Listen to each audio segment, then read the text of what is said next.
लूणावाद भाकरे शंकर भगवान की, धना भगत की, वीर तेजाजी महाराज की, रामसा पीर की।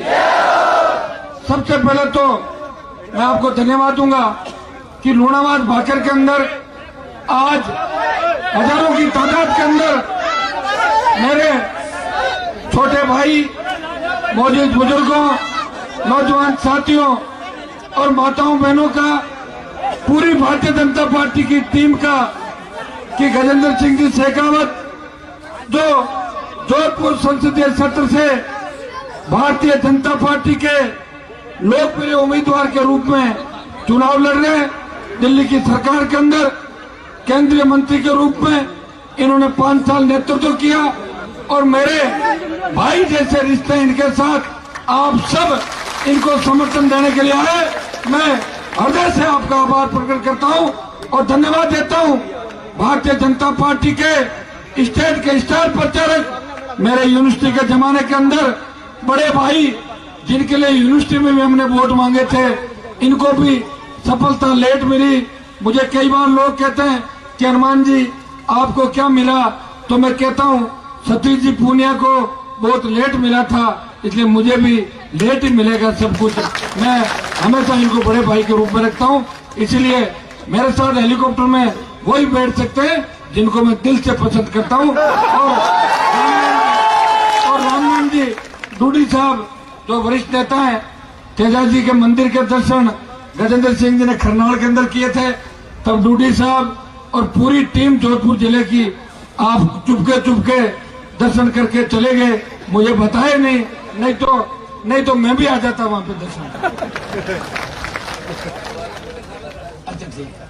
शैलाराम जी प्रधान जी, अमिता जी, जोगाराम जी पटेल, यहाँ के हमारे हाईकोर्ट के वरिष्ठ एडवोकेट भी है, हमारे बड़े भाई भी है, वरिष्ठ विधायक भी है। विधानसभा के अंदर सबसे ज्यादा विधेयकों पे मैं पर्ची डालता था। मैं सोचता था मैं सबसे ज्यादा बोलूंगा, लेकिन 1 घंटा रोज ये खा जाते थे, बोलते थे 1 घंटा। और ये सभापति थे, तब मैं इनको कान में कहते थे 10 मिनट ज्यादा देना, कि मैं ज्यादा तो दे दूंगा, लेकिन थोड़ा सा पार्टी में आपके प्रति मामला ठीक नहीं, मैं कम बोलाऊंगा। ये रोज कहते थे मुझे, लेकिन फिर भी भाई का ध्यान रखते थे।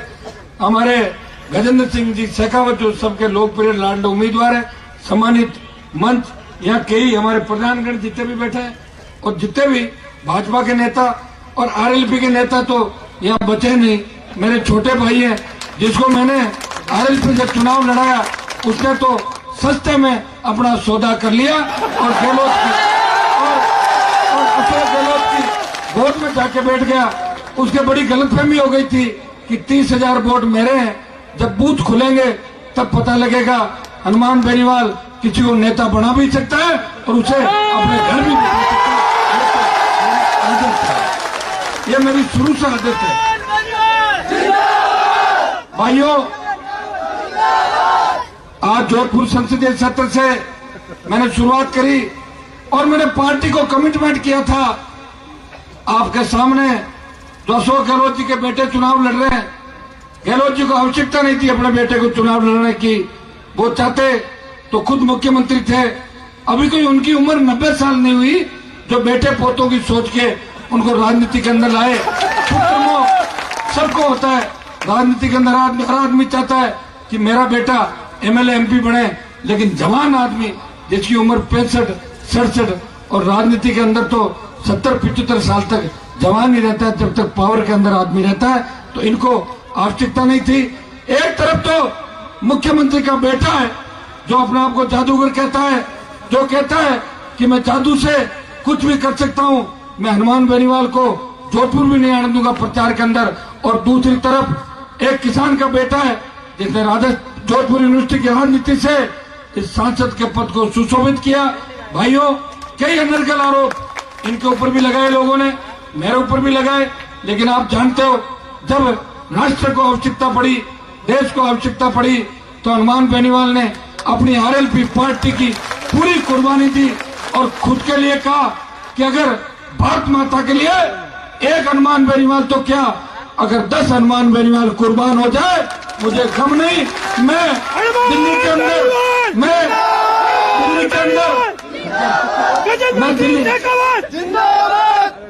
मैं दिल्ली के अंदर खुद पप्पू के साथ एडजस्ट नहीं हो पाऊंगा, मैं मोदी जी के साथ रहूंगा। इसलिए मैंने गठबंधन किया। भाइयों, मैं चाहता तो कैबिनेट का मंत्री बन जाता। 3, 8, 13 के अंदर, 18 के अंदर हनुमान बेनीवाल चाहता तो उछल कूद करके 4 बार कैबिनेट का मंत्री होता। जिद्दी हूं और ये दुनिया जानती है। ये सीएम ने खुद कहा था कि हमारे साथ रहता तो मंत्री बन जाता। अब दुख पाएगा तो मैं गहलोत को कहना चाहता हूं, आप कोई ज्योतिष का काम देखने लग गए क्या आजकल? जो कौन सुख पाएगा कौन दुख पाएगा? अगर मेरे से पंगा लोगे तो 99 की जो वेंटिलेटर पे सरकार चल रही है, इस कांग्रेस की सरकार को इस तरह मिटा दूंगा जिस तरह हनुमान जी महाराज ने लंका को मिटाया।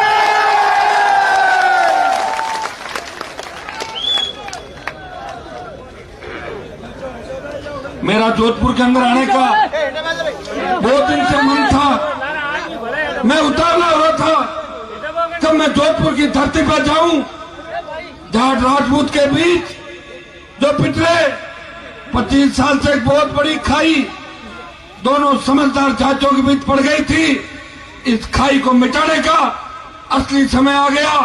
मेरे भाइयों, ये समझदार जातियां एक होकर अगर राजस्थान के अंदर चलेगी, एक होकर अगर देश के अंदर चलेगी, तो जिस तरह चौधरी देवीलाल और बीपी सिंह ने बीड़ा उठाया और राजीव गांधी की कांग्रेस को घर बिठा दिया था, उसी तरह ये जाट राजपूत अगर राजस्थान के अंदर एक हो गए और हमारे पटेल बिश्नोई और दूसरी हमारी जो ओबीसी की जातियां हैं, हमारे शेड्यूल कास्ट के भाई भी हमारे साथ है और हम आगे आगे चलेंगे और ये भाई हमारे साथ साथ चलेंगे।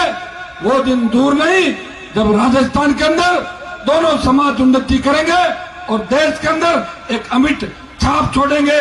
आज पूरा देश इस जोधपुर संसदीय क्षेत्र की वोट सीट की तरफ देख रहा है।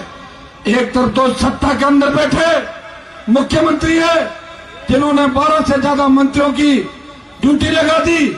मेरे समाज के 1 दर्जन से ज्यादा नेता गली गली घूम रहे हैं, कहीं हैंडपंप खुदाने की बात कह रहे हैं, कहीं ट्यूबवेल की बात कह रहे हैं, कहीं कह रहे हैं कि आपका बेटा अगर 12 के अंदर लगा हुआ है तो हम सीएम साहब से ऑर्डर करा के उसको जोधपुर, लोहावट और लूनी में लगा देंगे, और कहीं कह रहे हैं कि हम आपका ये काम करा देंगे। बीजेपी की सरकार तो आएगी नहीं, राजस्थान में तो कांग्रेस रहेगी, और कई डराने धमकाने का भी काम कर रहे हैं। भाइयों, अशोक गहलोत के पास तो तमाम किसान नेताओं की फौज है, लेकिन भारतीय जनता पार्टी के गजेंद्र सिंह जी के लिए अगर कोई तेजा जी का पंथ इनकी मदद के लिए आ रहा है तो आपका भाई हनुमान बेनीवाल गजेंद्र सिंह जी की मदद के लिए जोधपुर की धरती पर आया है, लूनी की धरती पर आया है। लूनी के अंदर जिस तरह एक बार हेलीकॉप्टर उड़ा और आपने 30,000 वोट एक गांव के सरपंच को डाल दिए जिसको आप जानते भी नहीं थे, और वो हमें बीच में धोखा देके गहलोत की गोद के अंदर जाके बैठ गया। उसके बूथ में तो आगे निकलना ही निकलना उसके गांव के बूथ में, लेकिन लूनी क्षेत्र के तमाम उन बूथों के अंदर जहां आरएलपी आगे थी, आपको इस हिसाब से वोट डालना है कि चुनाव गजेंद्र सिंह शेखावत नहीं, हनुमान बेनीवाल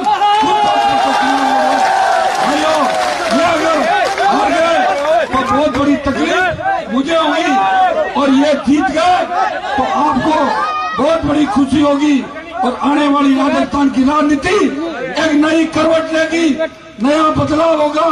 जिनकी दुकानें फर्जी दुकानें चल रही है, उनकी फर्जी दुकानें बंद हो जाएगी और असली नेताओं की दुकानें राजस्थान के अंदर चलनी चालू हो जाएगी।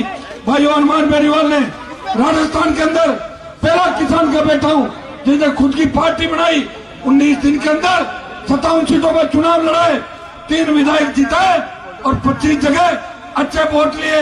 और जब राजनीति के अंदर बात चली कि मुझे मेरी आरएलपी की फौज को कहां लगाना है, तब मोदी जी के साथ राजनीति में आरएलपी भारतीय जनता पार्टी का गठबंधन किया। मैं धन्यवाद देता हूं प्रधानमंत्री जी को, अमित शाह जी को कि इन्होंने आरएलपी के खाते के अंदर नागौर की सीट छोड़ी। दिल्ली में बात चली एनडीए के 41 घटक दल है, ये 42वीं आरएलपी किसकी है, तो नेताओं ने कहा ये एक किसान का बेटा है। 19 दिन के अंदर राजस्थान की राजनीति के अंदर हलचल पैदा कर दी। जो कांग्रेस स्टेट शो में जा रही थी उसे वेंटिलेटर पर लेकर आ गया। ये हनुमान बेनीवाल है जिसके लिए मोदी जी ने सीट छोड़ी है। मैं लूणी के मेरे भाइयों को आह्वान करता हूँ, जोधपुर संसदीय क्षेत्र के तमाम तेजाजी महाराज, भगवान चंबेश्वर, दशनाथ जी महाराज के भक्तों को, रामसा पीर के भक्तों का आह्वान करता हूँ कि आप गजेंद्र सिंह जी को यहाँ से वोट देकर जिताएं।